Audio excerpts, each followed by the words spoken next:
আজকে তো হুন্ডার কিনবই, যেমনি হোক আব্বারে পড়াইতে হইব, যাই।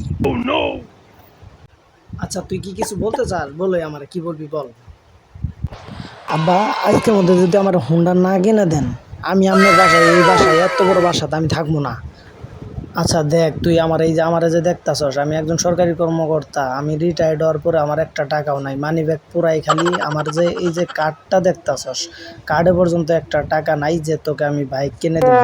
তুই দুঃখ করিস না, তোরা কিছুদিন কি বলো তুমি? তুমি যে কত ঘুষ খাইছো এটা আমি জানি না। এই টাকাগুলি কি করলা তুমি? তোমার কার্ডে টাকা নাই, আমি অত কিছু জানি না। আমার একদিনের মধ্যে আজকে বাইক কিনে দিতে হইব, কিনে দিতে হইব। বাইক ছাড়া কিছুই করবো না আমি, বাইক দিব। এর মধ্যে আবার ঘুষের আলাপ টানতাছস কে? ঘুষ খাইছি, ওডি সব শেষ হয়ে গেছে, তখন জন্য তো এত কিছু করছি, বিল্ডিং করছি, সব কিছু করছি। একটা বছর সময় দে, তোরে সব কিনে দিব।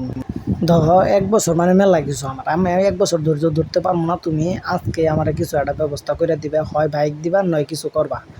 কয়ে দিলাম খালি এহানি, আমি আর কিছু করবো না। নয় তোমার কিডনি বেচালাম, কিন্তু কিডনি বেচে হুন্ডার কিনবো, দেখতে বলা হিসম ভাল লাগবো নাকি? দেখ দেখ, দেখ একটা বছর খালি সময় দে, তোর হুন্ডার কিনে দিমু। সাথে সাথে দেখবি যে আমি তোরে একটা সুন্দর দেখে টুকটুকে দেখে একটা বিয়েও করাই দিমু। তুই যা চাস তোরে সবই দিমু। হুন আব্বা, আমার বিয়ে করানো না, আমার একটা গাড়ি কিনে দিও, তাহলে বউ আমার এলকাই যাবো।